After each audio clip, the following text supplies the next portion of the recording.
The desert sun burned mercilessly as Sarah Mitchell clutched her infant son closer to her chest. The baby's weak cries had grown softer over the past 2 days, and she knew with growing terror that little Thomas was dying.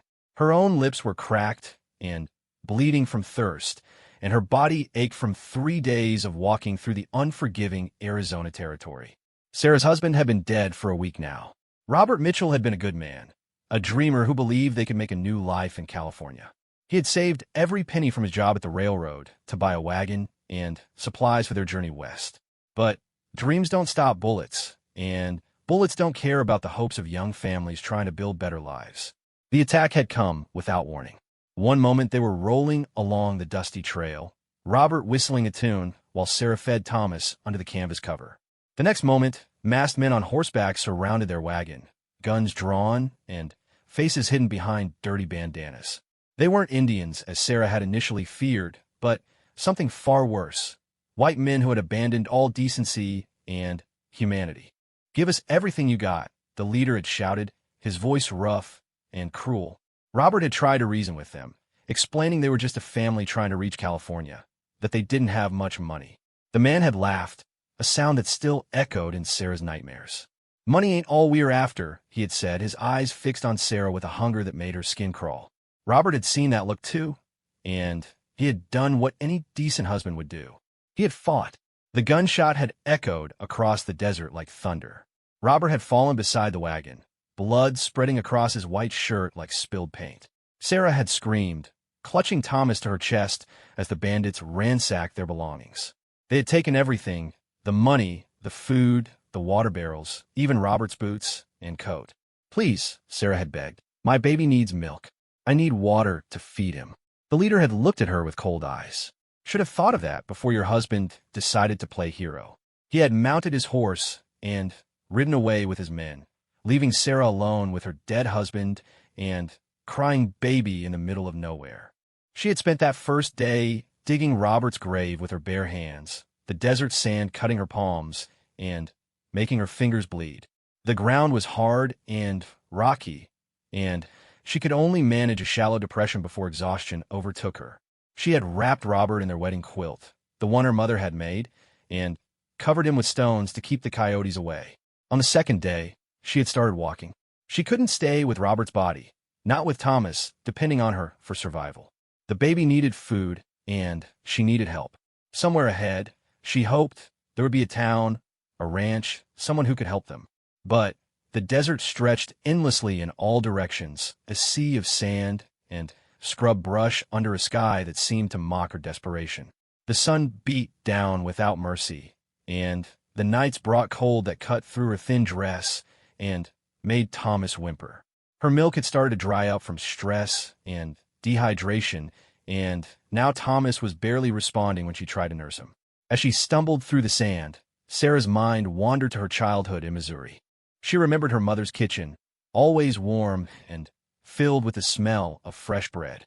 She remembered Sunday dinners with her family, everyone gathered around the big oak table, laughing and sharing stories. It seemed like a lifetime ago, that world of safety and comfort. Her father had opposed the move to California from the beginning. "Nothing good comes from chasing dreams in the desert," he had warned. "Stay here. Robert can find work at the mill." But Robert had been determined, and Sarah had supported him.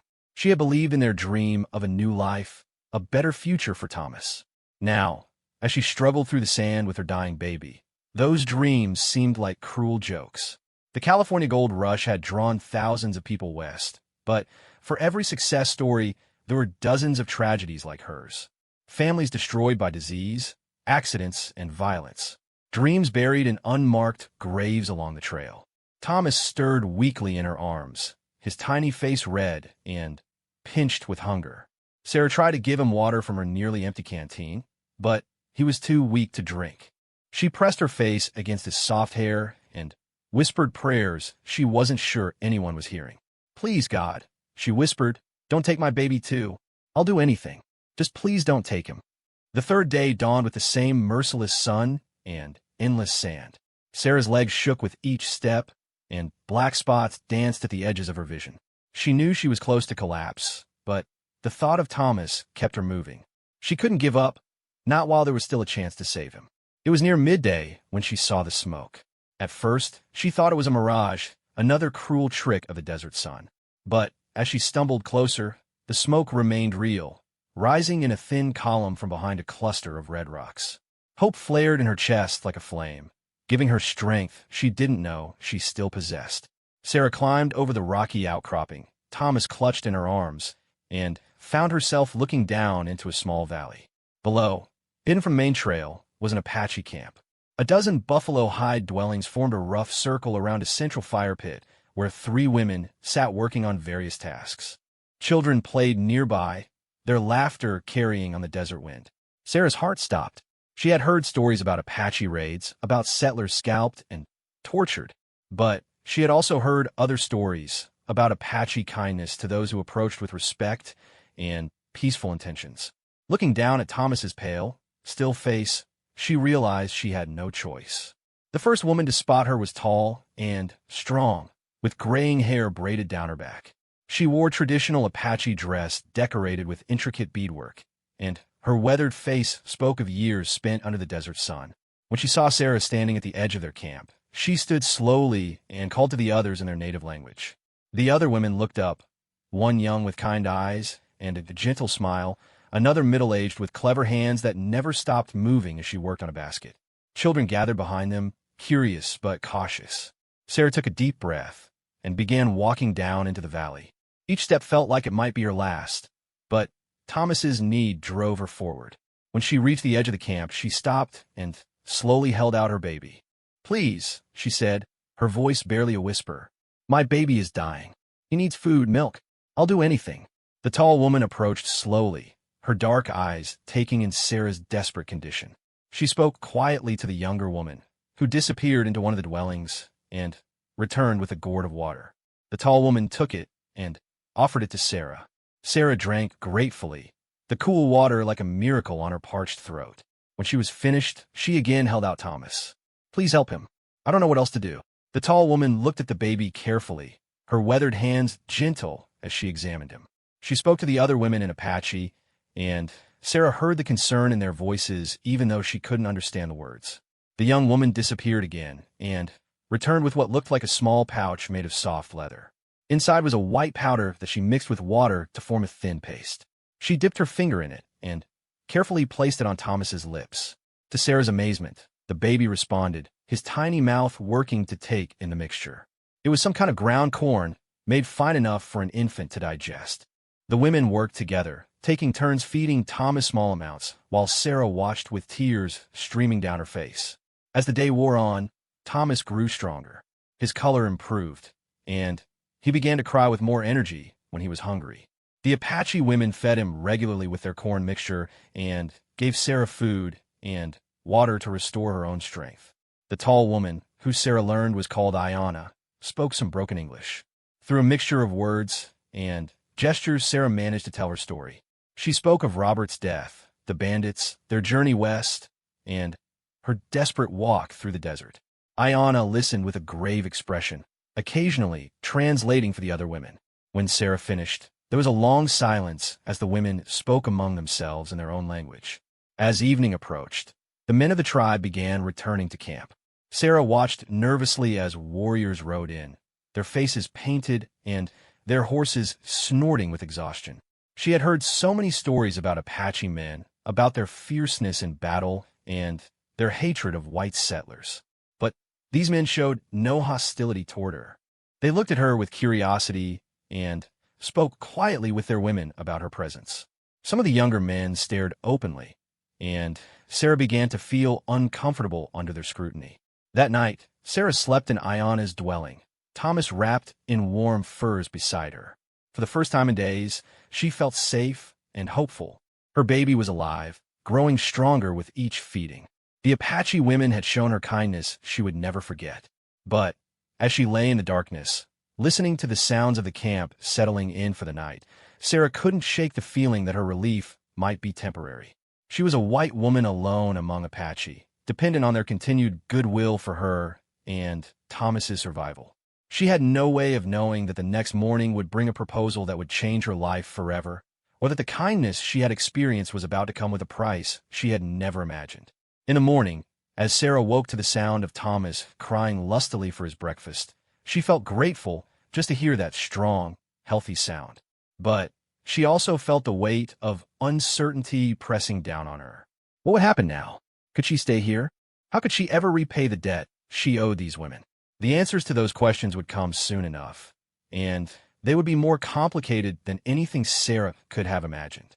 The morning sun cast long shadows across the Apache camp as Sarah emerged from Ayana's dwelling with Thomas in her arms. The baby was nursing well now, taking the corn mixture eagerly and showing more alertness than he had in days. Sarah felt a surge of relief and gratitude as she watched him, but that relief was tempered by growing uncertainty about her situation. The Apache women went about their morning routines with practiced efficiency. Sarah watched as they prepared food, tended to children, and maintained their dwellings. Everything had its place and purpose in this small community, and she found herself wondering where she might fit into this carefully ordered world. Ayana approached her with a bowl of warm corn mush mixed with what appeared to be dried berries. The older woman gestured for Sarah to sit on a woven mat and handed her the bowl along with a crude wooden spoon. "Eat," Ayana said in her broken English. "You need strength for baby." Sarah ate gratefully, surprised by how good the simple meal tasted after days of near starvation. The corn was filling, and the berries added a sweet flavor that reminded her of the wild blackberries she used to pick as a child in Missouri. As she ate, Sarah became aware that several of the men had gathered near the central fire pit and were engaged in what appeared to be a serious discussion. Their voices were low, but their gestures were animated, and she noticed that their eyes often turned in her direction. The young Apache woman who had helped feed Thomas the day before came and sat beside Sarah. She was perhaps 20 years old, with bright, intelligent eyes and a ready smile. Through gestures and simple words, she managed to convey that her name was Kimmy. "They talk about you," Kimmy said carefully, her English better than Ayana's, but still halting. "The men. They wonder what to do." Sarah felt a chill run through her despite the warm morning air. "What kind of things are they wondering?" Kimmy looked uncomfortable and glanced toward the group of men before answering. "Some say you should go. White woman brings trouble. Soldiers come looking." Sarah's heart sank. She had hoped that the kindness shown to her meant she might be welcome to stay, at least until Thomas was stronger and she could figure out what to do next. The thought of going back into the desert with her baby filled her with terror. "Others say different things," Kimmy continued, her voice even quieter now. "Say you have no man now. Baby needs father. Tribe needs wives for warriors." The implications of this statement hit Sarah like a physical blow. She stared at Kimmy, hoping she had misunderstood, but the young woman's expression confirmed her worst fears. "They want me to marry someone?" Sarah whispered. Before Kimmy could answer, Ayana called to them from across the camp. The discussion among the men seemed to have reached some kind of conclusion because several of them were walking toward where Sarah sat. The man leading the group was clearly someone of importance in the tribe. He was tall and lean, with graying hair and scars that spoke of many battles. His presence commanded respect, and the other men deferred to him as they approached. Ayana joined the group and served as translator as the leader began to speak. His voice was deep and measured, and though Sarah couldn't understand his words, she could hear the authority in them. "This is Cochita," Ayana explained. "He leads our people. He says you cannot stay as you are. White woman alone brings danger to tribe." Sarah's mouth went dry. She clutched Thomas tighter and tried to keep her voice steady. "I understand. When do you want me to leave?" Ayana spoke with Cochita again, then turned back to Sarah. "He says there is another way. You can stay, but you must become Apache. Must take husband from tribe." The words hung in the air between them like smoke from the fire. Sarah felt as though the ground beneath her had shifted, leaving her struggling for balance. She looked around at the faces surrounding her, some curious, some sympathetic, some calculating. I don't understand," she stammered. "Marry someone here? But I barely know you. I don't speak your language. I don't know your ways." Cochita spoke again, his tone patient but firm. Ayana translated. "He says baby needs father. Tribe has warriors who need wives. Is good trade. You learn our ways, become Apache woman. Your son grows strong as Apache warrior." Sarah looked down at Thomas, who was sleeping peacefully in her arms, blissfully unaware of the conversation that was deciding his future. A week ago, she had been a grieving widow walking across the desert toward almost certain death. Now she was being offered safety and security, but at a price that seemed almost impossible to pay. "Which men?" she asked finally. "Who would I have to choose from?" Conchita gestured, and 3 men stepped forward from the group. Sarah studied them with a mixture of fear and desperate calculation, knowing that her decision could determine not just her own fate, but Thomas's as well. The first man was young, perhaps 25, with broad shoulders and kind eyes. He stood straight and proud, but when he looked at Sarah, his expression was gentle. Ayana spoke his name, Nailnish. Good hunter, brave warrior. No wife yet. The second man was older, maybe 40, with weathered skin and a serious expression. There was something calculating in his eyes that made Sarah uncomfortable, but she could see that he was clearly prosperous by the standards of the tribe. His clothing was well-made, and he wore several silver ornaments. "Goyakla," Ayana said, "had wife, but she died in winter sickness. Has many horses, good lodge." The third man was somewhere between the other 2 in age, with a lean build and intelligent eyes. He watched Sarah carefully, but not in a way that made her feel like prey. There was something thoughtful about him, as if he was trying to understand her as a person rather than simply evaluating her as a potential wife. "Delche," Ayana continued. "Medicine man, knows white ways too. Speaks your language better than others." As if to prove this point, Delche stepped forward and spoke directly to Sarah in heavily accented but understandable English. "I know this is hard for you," he said quietly. "Loss of husband, fear for child. But desert is dangerous for woman alone. Here you can be safe, child can grow strong." Sarah stared at him, surprised by his consideration. Of the 3 men, he seemed the most aware of her actual feelings about the situation. Conchita spoke again, and Ayana translated, "You have today to think. Tomorrow you choose, or you leave camp. Desert is still there, still dangerous." The group dispersed, leaving Sarah sitting with Kimmy and Ayana. Thomas stirred in her arms, making the small sounds that meant he was waking up. Soon he would be hungry again, and she would need the corn mixture the women prepared for him. "This is really my only choice," Sarah asked. "Marriage or the desert?" Ayana's expression was sympathetic but firm. "Desert killed your husband. Will kill you and baby too. Marriage keeps you alive." "But I love my husband," Sarah said, tears starting to flow. "We were going to build a life together in California. How can I marry someone I don't even know?" Kimmy reached out and took Sarah's hand. "Love can grow," she said gently. "My marriage was arranged too. Now I have good husband, strong children. Different for white ways, but not bad." Sarah spent the rest of the day in a kind of daze, going through the motions of caring for Thomas while her mind raced with impossible calculations. Each of the 3 men had approached her at various points throughout the day, not to pressure her, but to let her observe them and ask questions. Nailnish had shown her his hunting skills, demonstrating his prowess with bow and arrow. He was clearly strong and capable, and his youth meant they might have many years together. But something about his eagerness made her uncomfortable, as if he saw her more as a prize to be won than a person to be understood. Goyakla had displayed his wealth, showing her the horses he owned and the size of his lodge. He could provide well for her, and Thomas, she realized, and security was certainly important. But his calculating gaze never left her, and she suspected that he saw marriage as a business transaction rather than a partnership. Delche had spent time teaching her Apache words and explaining tribal customs. He seemed genuinely interested in helping her understand what life would be like if she chose to stay. His knowledge of both Apache and white ways could be invaluable in helping her adapt to her new life. As evening approached, Sarah found herself sitting by the central fire with Thomas, watching the daily life of the camp wind down. Children played games in the fading light, while women prepared the evening meal, and men tended to their horses and weapons. There was something peaceful about this life, something that spoke to a deep human need for community and security. These people had taken her in when she was desperate, fed her child when he was starving, and offered her a place among them when she had nowhere else to go. But the price they were asking seemed enormous. To abandon her old life completely, to take on new customs and a new language, to marry a man she barely knew, it felt like being asked to stop being Sarah Mitchell and become someone else entirely. As she sat there struggling with her decision, Delche approached the fire and sat down across from her. For a while, they sat in comfortable silence, watching the flames dance in the gathering darkness. "You think about tomorrow," he said finally. Sarah nodded, not trusting herself to speak without crying. "I want to tell you something," Delche continued. "About choice you face. Is not just about you. Is about him too." He gestured toward Thomas, who was sleeping peacefully in Sarah's arms.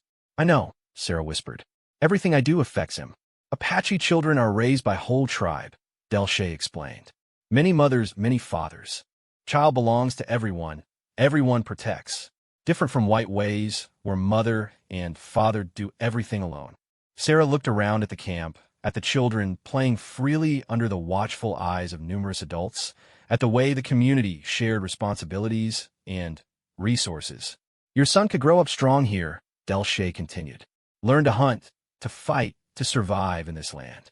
Or," he shrugged, "you take him in a desert, hope to find white settlement before you both die." It was a brutal calculation, but Sarah couldn't deny its logic. Even if she somehow managed to reach a town, what then? She had no money, no family connections in the West, no way to support herself and Thomas. She would be a widow with a child and no resources dependent on charity that might or might not be available. Here, at least, she and Thomas would have food, shelter, and protection. The price was her independence and her past, but the alternative might well be death. As the fire burned lower and the camp settled into sleep around them, Sarah made her decision.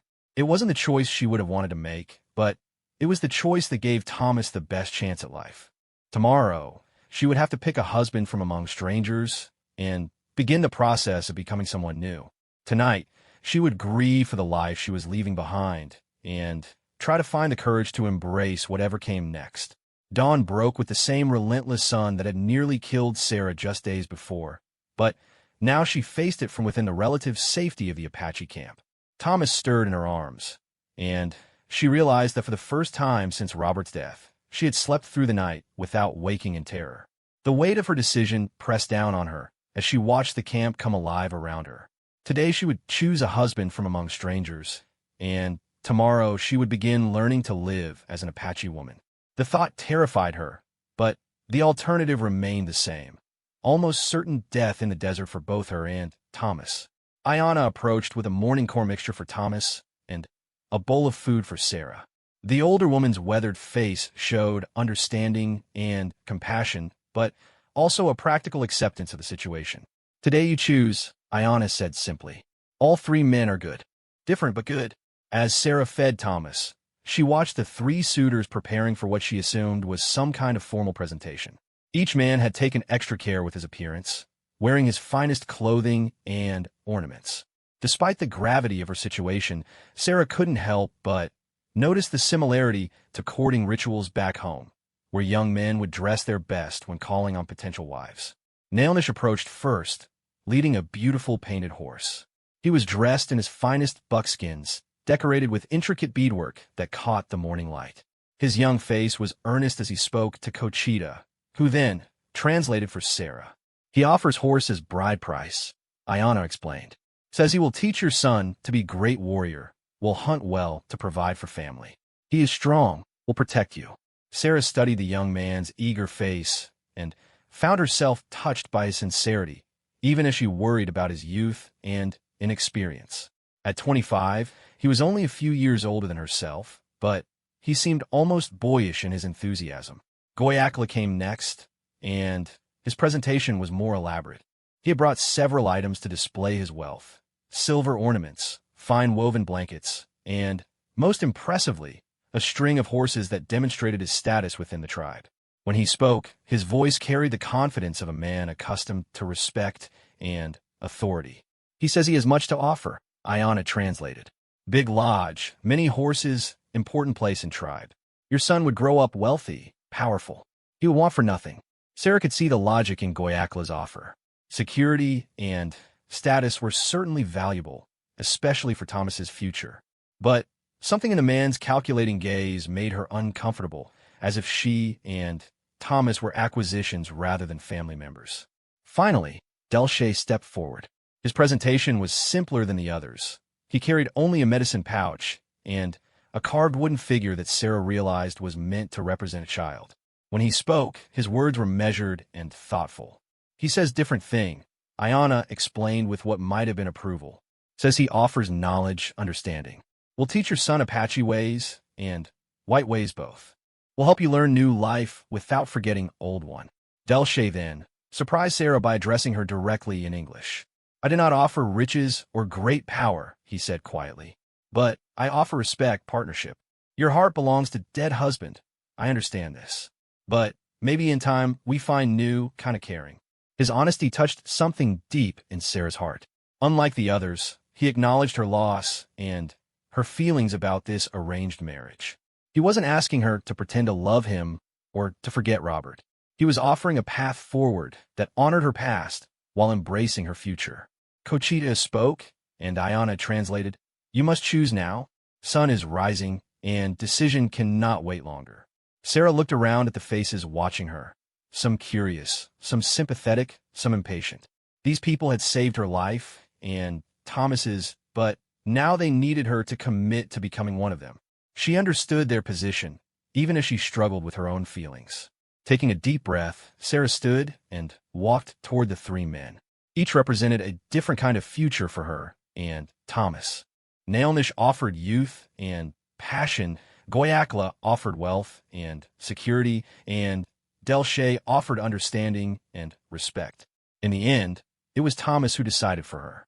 The baby had been fussing in her arms, but when she approached Delshay, Thomas reached out his tiny hand toward the medicine man.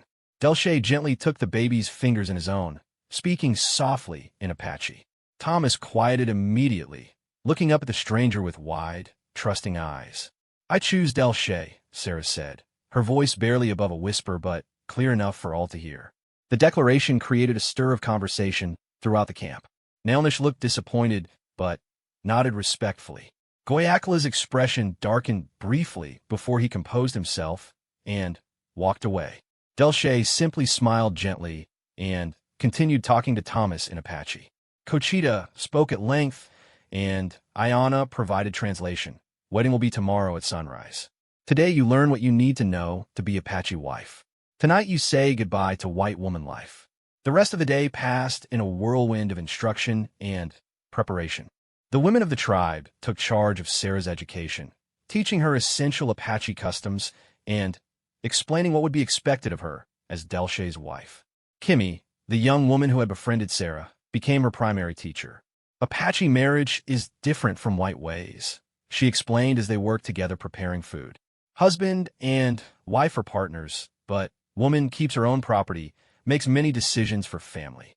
This surprised Sarah, who had grown up understanding that wives were largely subject to their husband's authority. Women have more say here. In many things, yes, Kimmy confirmed. Children belong to mother's clan. Women decide about camp moves, food distribution. Men hunt and fight. Women manage daily life. As the day progressed, Sarah learned about Apache spiritual beliefs, social customs, and practical skills she would need. The women taught her how to prepare traditional foods, how to maintain a household within the tribe structure, and how to raise children according to Apache values. The most challenging part was learning about her relationship with Delshay. Apache marriages, she discovered, were often more practical arrangements than romantic unions, at least initially. Love was expected to grow over time through shared experiences and mutual respect. Delshay is good choice, Ayana told her as they worked on preparing Sarah's wedding clothing. He understands both worlds, can help you bridge between old life and new. As evening approached, the women gathered around Sarah for what they called her changing ceremony. It was a ritual where she symbolically left behind her identity as a white woman and prepared to become Apache. They dressed her in traditional clothing, a soft doeskin dress decorated with beads and shells, moccasins that fit her feet perfectly, and ornaments for her hair. Looking at herself in a polished piece of metal that served as a mirror, Sarah barely recognized the woman staring back at her. Now you look Apache, Kimmy said with satisfaction. Tomorrow you become Apache in heart too. But the most emotional part of the ceremony was when Ayana brought out a special bundle. Inside was a tiny outfit made for Thomas, miniature Apache clothing that marked him as belonging to the tribe. "Your son will be Apache warrior," Ayanna said as she dressed Thomas in his new clothes. "We'll learn our ways, fight for our people. But you remember where he came from, teach him about father who died protecting family." Sarah felt tears streaming down her face as she looked at Thomas in his Apache outfit. He looked so small and vulnerable, yet somehow more secure than he had since Robert's death. These people were offering him something she couldn't provide alone: a community, a culture, a place where he belonged. That night, Sarah sat by the fire holding Thomas and thinking about Robert. She could almost hear his voice telling her that protecting their son was the most important thing, that he would understand and forgive any choice she made to keep Thomas alive. Delche joined her by the fire, sitting quietly for a while before speaking. "You think about husband who died?" Sarah nodded, not trusting her voice. "Good," Delche said simply. "Shows you know how to love. Maybe someday you learn to love again, different way. For now, is enough that you care for child, try to make new life work." His understanding touched her deeply. "Why did you want to marry me?" she asked.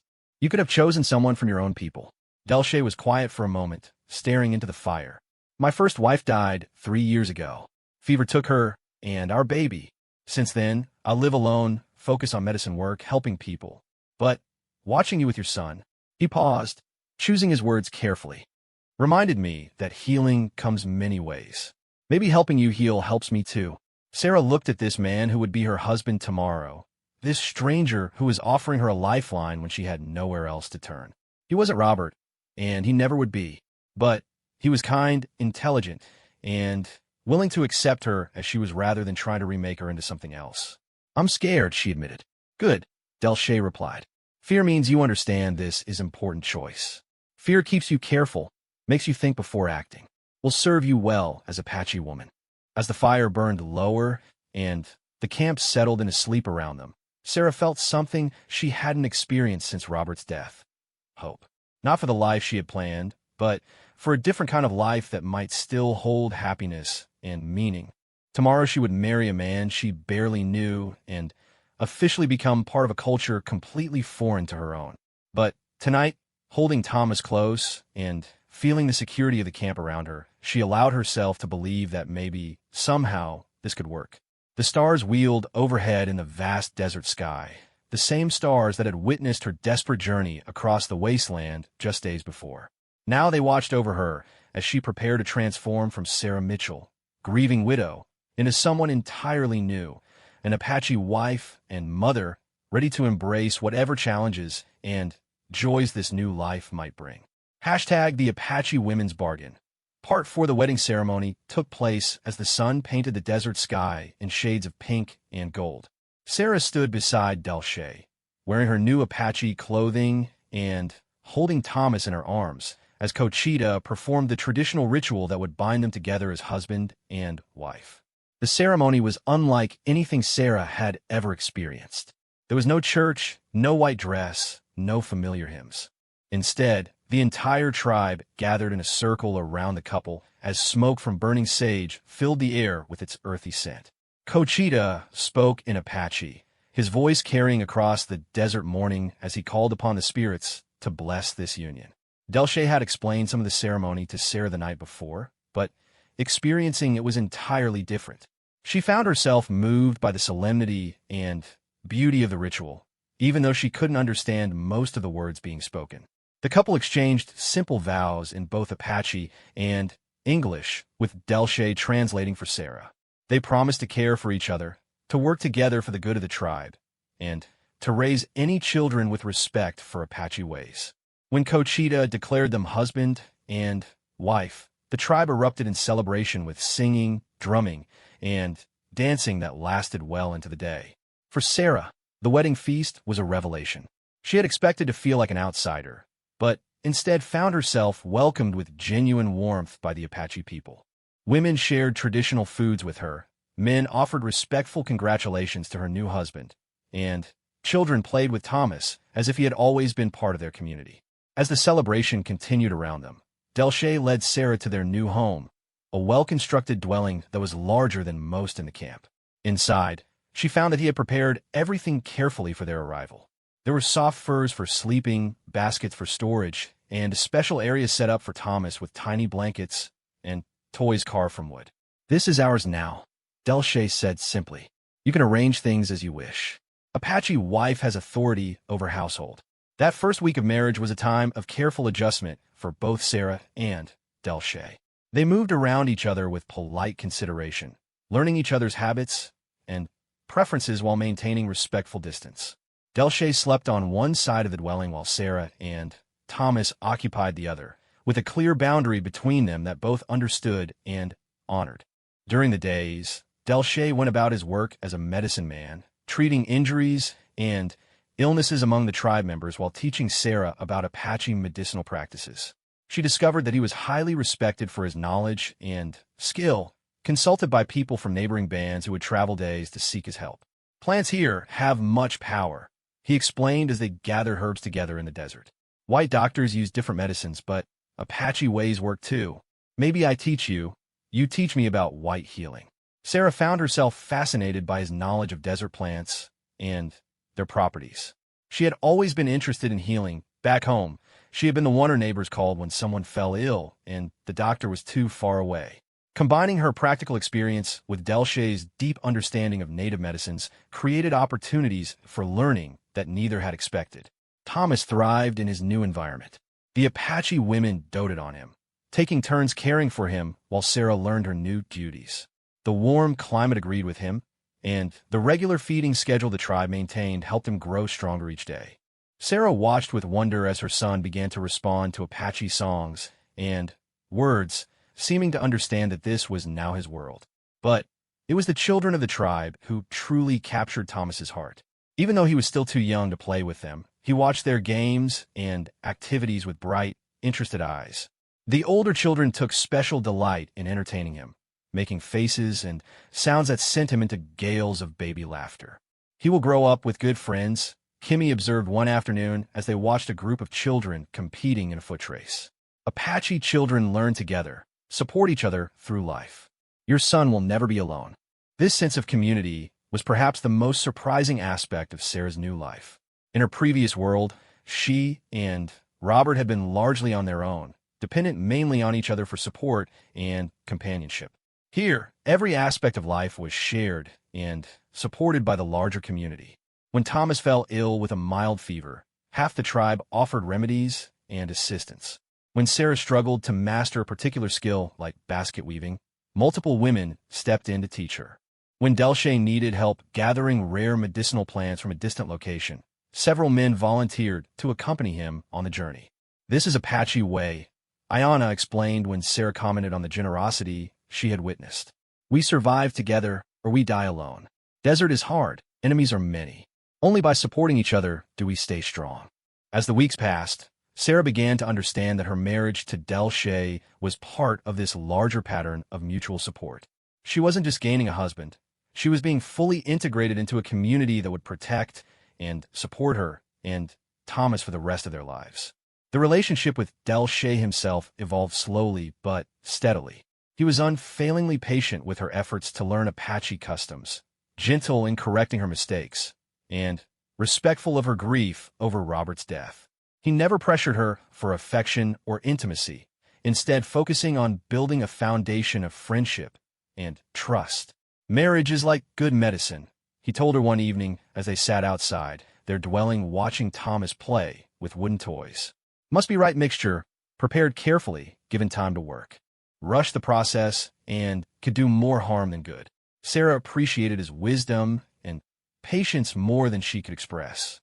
After the trauma of losing Robert and nearly losing Thomas, she needed time to heal emotionally before she could open her heart to new possibilities. Delche seemed to understand this intuitively, but always being available when she needed support or companionship. Their first real crisis came when a group of white soldiers arrived at the camp. Sarah was gathering herbs with some of the other women when the scouts reported riders approaching from the east. The camp immediately went into defensive mode, with women and children moving to protected areas while the men prepared to defend their home. When the soldiers finally appeared, Sarah felt her heart stop. There were 8 of them, led by a captain whose weathered face spoke of long years fighting Apache raids. They had come, she realized, because someone had reported seeing a white woman in the camp. Cochita and several warriors met the soldiers at the edge of the camp, their weapons visible but not yet drawn. The captain demanded to know about the white woman, claiming that she might have been kidnapped and needed to be rescued. Sarah found herself faced with an impossible choice. She could reveal herself and possibly be forced to leave with the soldiers, abandoning Thomas to grow up without her. Or she could hide and hope the soldiers left without finding her. Delche appeared at her side, his face grave but determined. "Choice is yours," he said quietly. "But remember, they cannot force you to go if you choose to stay. Apache law says wife belongs with husband, child belongs with mother." When Sarah hesitated, thinking of Thomas and the life they were building here, Delche made the decision for both of them. He walked out to meet the soldiers, his bearing proud and confident. "I am Delche," he announced in clear English. "The white woman you seek is my wife, married according to Apache law. She stays because she chooses to stay." The captain was skeptical and demanded to see Sarah himself. When she emerged from the crowd of Apache women, holding Thomas in her arms and dressed in full Apache regalia, his expression showed his confusion. "Ma'am," he said formally, "I'm Captain Morrison of the U.S. Army. We received reports that you might be held here against your will. If that's the case, we're here to escort you to safety." Sarah looked at the captain, then at the Apache people who had become her family, then at Delche, who stood ready to defend her right to choose her own life. In that moment, she realized that her transformation was complete.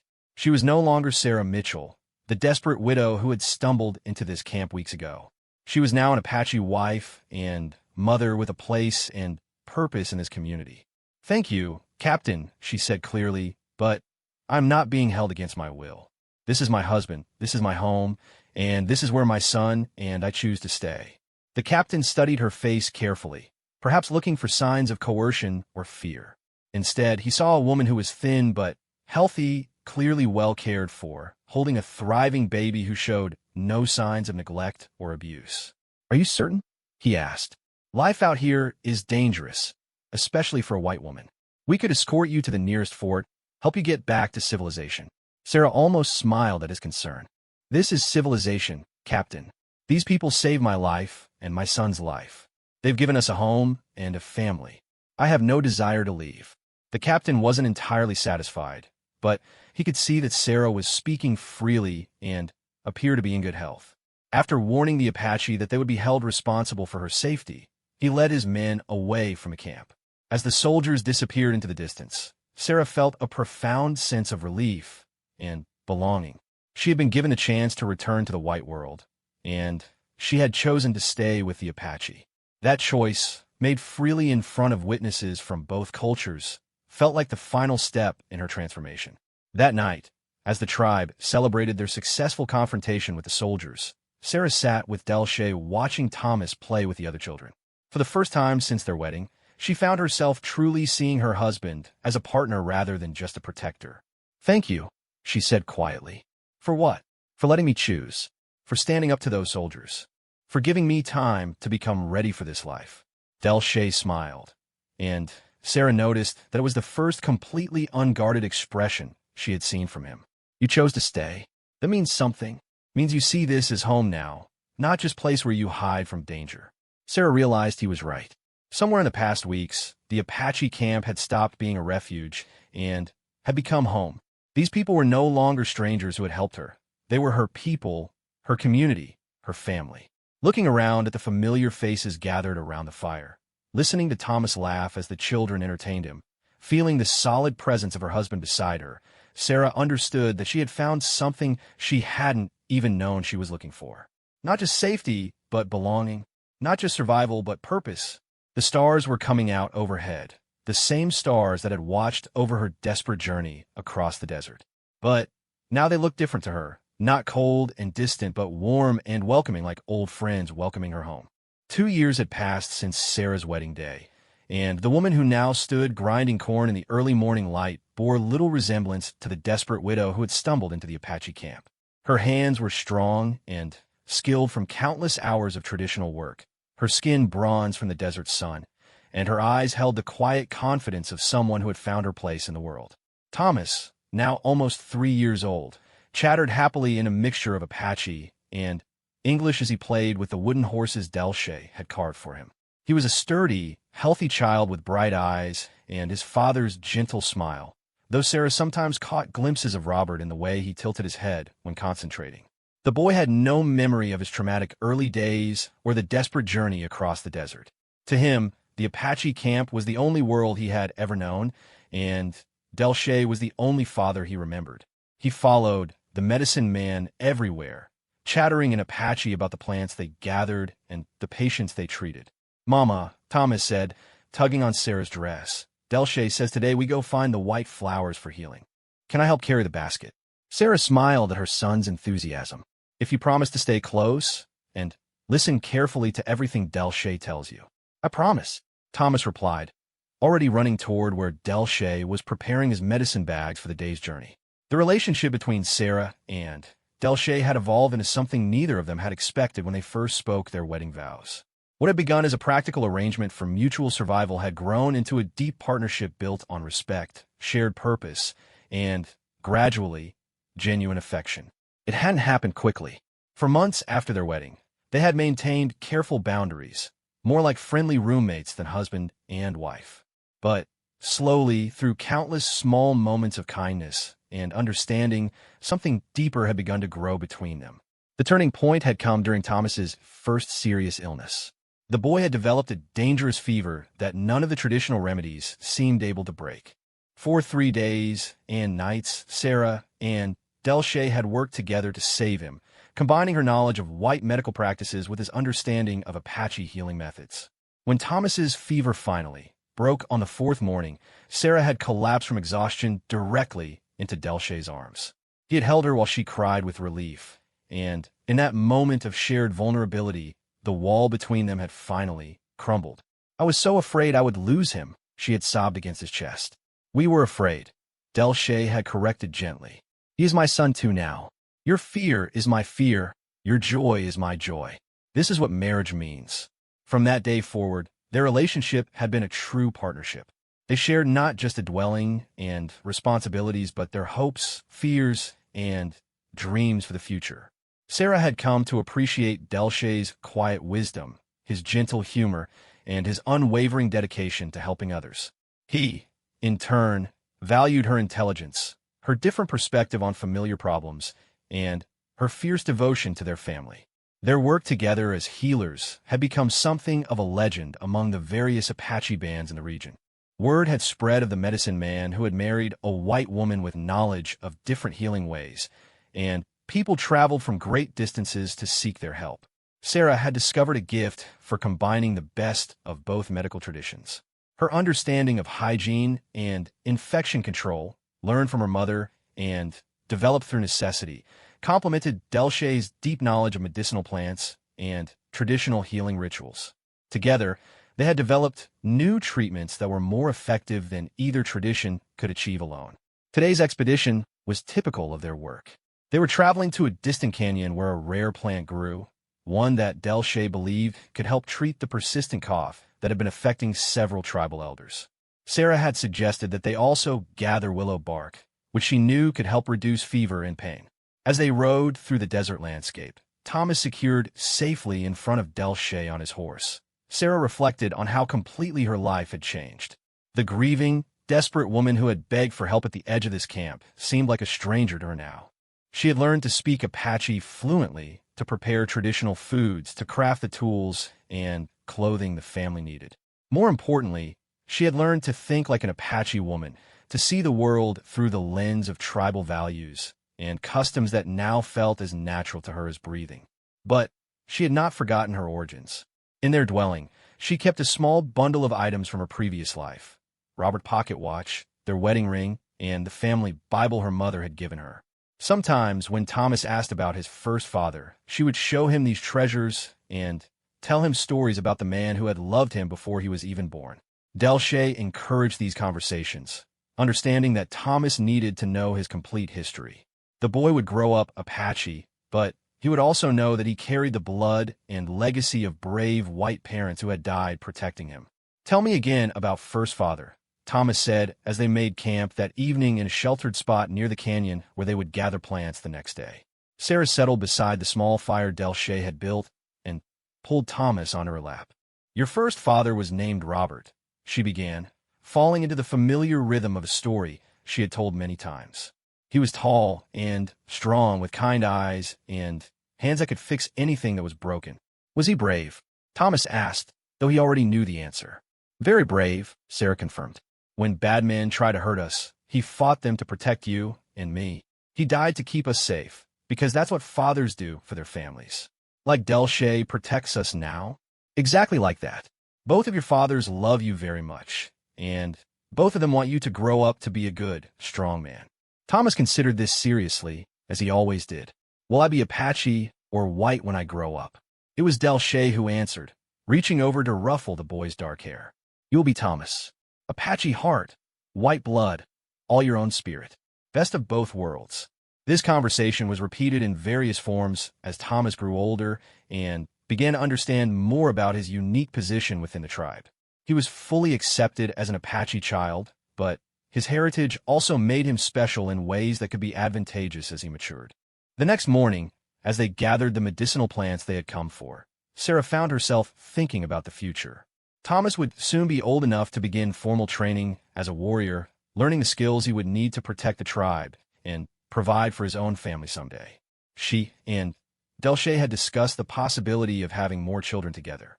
It was a conversation that brought up complex feelings for Sarah, excitement at the prospect of new life, but also a kind of guilt about moving so completely beyond her life with Robert.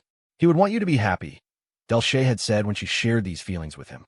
"Good husband wants wife to live full life, even after he is gone. Your happiness honors his memory, does not betray it." As they prepared to return to camp with their gathered medicines, a scout arrived with urgent news. A group of travelers had been attacked by bandits about a day's ride from the camp. White settlers, like Sarah had once been, left stranded in the desert with sick and injured family members. Sarah felt her heart clench with recognition and sympathy. She remembered all too clearly what it felt like to be desperate and alone in the vast, unforgiving landscape.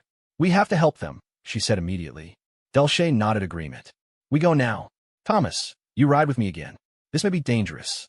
As they rode hard toward the reported location of the attacked travelers, Sarah found herself remembering her own desperate journey across the desert. But this time, she was the one riding to the rescue instead of stumbling toward an uncertain fate. They found the travelers in a situation remarkably similar to what Sarah had experienced. A family with 2 young children, their wagon destroyed, the father badly wounded, and their supplies scattered across the desert floor.